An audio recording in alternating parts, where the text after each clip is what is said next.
Talafatu talafola Radio Samoa le nei fo i tai au, ma lo le folau, usmail fa afonga o tala o le tai au. E le o toi mamau na ave isia mai le o tangata ngā lulu i tua oi, o lo te ena le whai o tu i o le COVID. O le saunoanga manino lea le Minister o COVID, Chris Hipkins, e ave isia mai ai lato nei mai ngā luenga wa tā wai o frontline workers. E tusa ma le 5% to atelo i lato o ngā lulu i tua oi a New Zealand, o lo te ena le whai o tu i o le COVID. Whaopopo fo ile minista ai le o whaamalo sia le whai o tu i o le COVID. Ma e le mawhai fo i le malo na fosi i lato nei ngā whamatangata taunu mai fafo. Ma o le whai unga le ave e sea mai o i lato nei mai a lato ngā luenga ua whai a mo le pui puinga. O lo langolango ina le vaenga le National, pei o na saunoa Chris Bishop le whai unga le malo. O i lato nei ngā lulu i tua o lo ave i le wha mua mua. Ma i reporti e le tau mate o le awha ataita i ai le to a tele o pōlenga o whalewhai ngā luenga i mawalunga le lamatia i le vairusi malona pepesi i le whai unga le malo ua sau nei. Ua motu sia nei le sapalai o lau papa whauwhale, sau mai le Carter Holt Harvey mo le Maita 10, Bunnings ma le ITM. O se whai unga ua whaia ono le whaatupula ia o le whale whausia le maketi, ma ua whaamauti no fo i le Maita 10, Bunnings ma le ITM, o lea ua wha o atu lea tala wha noa noa. O se whai unga e tali tono i pūlengo nei whale te tele, o le a awhiai le to tele, e le ngata i le au kāmuta, o alato ngā luenga wha akone karate, au whai ngā luenga, ai wha apele au te lenga o le maketi o whale a New Zealand.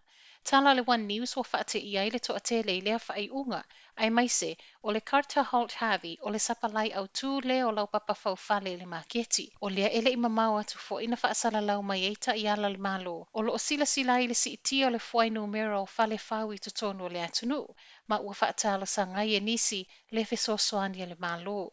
A o a fiai le Bunnings, Maita 10 ma le ITM i le whai unga o whailo mai. I reporti le Herald, e le o motu sia le sapalai le Carter Holt Harvey i ana paanga te tele i le Placemakers ma le Carter Building Supplies. Ua maua le Security Intelligence Service le tangata i tutono New Zealand o lo liki e tua i whafo i se tasi o whainga malo wha maumau ngai le tatawa na wha ai loa. O le Security Intelligence Service o le wha amalu le ilalo pūlenga le malo o lo o leo ina tangata anu umai oso whainga mai whafo iso o se vaenga. I le reporti wha le tausanga o lo o sawai o lea tangata o se tangata citizen i New Zealand ma e le o mawhaiona wha iloa lea tunu o lo o whainga luenga i lea tangata o se spy. Iso eso engo leo le afa o atu i le amapasa o lo e New Zealand o lea tunu o ele o wha iloa. Reporti o nei so eso enga. Ai i masalo salonga al polo fesa so eso e la University Canterbury, Anne Marie Brady, o lo masalo mi ai o saina lea tunu o lea o lo o liki e wha maunga wa maua nei, pe a fua lea ilana community i nei, wha pe ai ma le taula i mai o saina, i whainga wha apolo kiki a New Zealand, o le tangata sitiseni wa maua nei e fōlinga mai, o lo o whainga luenga wha alilo lilo se spy, mo le Security Intelligence Service ale atunu e le o wha ailoa.